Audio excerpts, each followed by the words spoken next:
mayam ai ni ngasi lak sari ba mafam se malomgi oil depot manak tani ko SS beauty iconic studio na sise ngasi sangka ba numit ne adu duki si inaw nu pi amagi ne boko mayam si mafam sidai sida yam sao na yam marang kai na tawre ko ma hana atopa jaga da tawmdo hena upgrade line ne boko aina mamang su magi ujar khabadune aduna yam phona bakan ba inaw nu pi ni ko dokada no haibado masak ujar age hoje aduga mafam sida kari kari gi facility laiba haibado mayam yengmina si ko lao mayam guys sila ko mayam ai naw nu pi ai na haibado hona yam kan la haibado ma sini ko seli ai video mamang yeng bi se naw si na dum khang bi mani ko ado congratulations naw nu pi lim si wi ya nu si ado nang ngasi si sangga ba nu mi sida ko jam harawi ko ado mayam da kai facility laiba kamai taw do mayam da sung khangan sine mayam akoi gi ko anoba branch ama hangdok sare malom branch oi dine akoi hana gi do hana do lak to sia selas anoba hang ba yoi na ani mok di discount na pizai ko 30% na pizai adu akoi yaw servicing ja si oi to ni ko aduga aina zum hype charak banjara ke akoi gi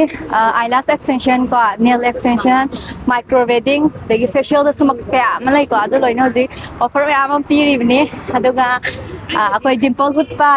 su yai adagi pitching tawba loi yai ko ma aduga sida so dum hype yeng biro aduga video sida dum so jepin kuno thon jara mani aduga adumai lai re ko ji offer se do sedi tha haidi numit kya ni gumba mai dau do akoi offer se ngasi date 7 dagi inauguration tok jabane boka aduna 10 days mok tang pizage aduga adugi matung da makal kaya am offer ma thagalakani akoi gi for le palai roi ba ahung madum lakani bu ko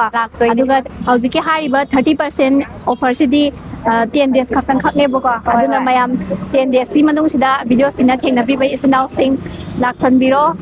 kebi horo si myam sida doi lai ko ji so hai le ko aina hai lai ga diam ya mani adum mayam lai de sida no manung dong tang yeng sida kai na ha do ko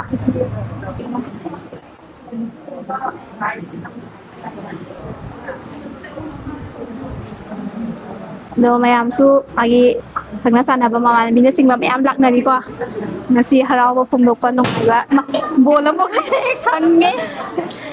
yam nunga ngasi mana mangza batang kuine dagi mangzara ko manglani ko hadi amagi mamangi ai gi video da sadom yaw bodo ka masang khatang da yam wana hona zara ko am hona wakan ba yaw nung pini ko namagi ngasi thongna magi han balai ta na suk tha banai da na khudara padugi mahai nai sona su san bi da na ngasi gi sigi yam saur ba sigi honor oi ba phanjare naw ni seli se congratulations thank you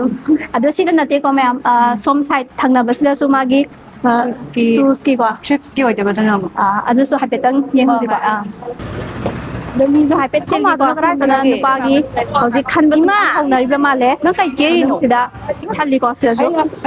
ado ngasi sen nang da ba hai tare khoi sen dan sa jan ba se ko ado ma'am silo inba likhala ki ni ko si mi se nongning bagi damakta ai bi ron dan ka ba sigi ko ani yakda hauja bane adri mayam su laksan biro offer chong video sing se mayam loksan bi horo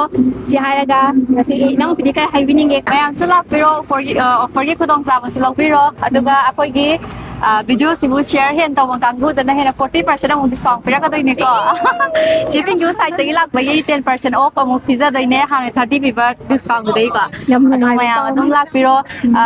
offer di akoi sagobal gi su pizza aduga simalong isa dum pi ko chamana na te mani makta dum pi ba ko de 17 bo dum offer pi hena nak pa khudong cha da ba dum nong yeng biraga dum laksan biro ado video share tawraga di 40% high re ko mayam adu di lem khun ba sa na doi ne ko kaw ya de ko Duding mayam ngasi video se sai lo silagi am sang na namara ge ko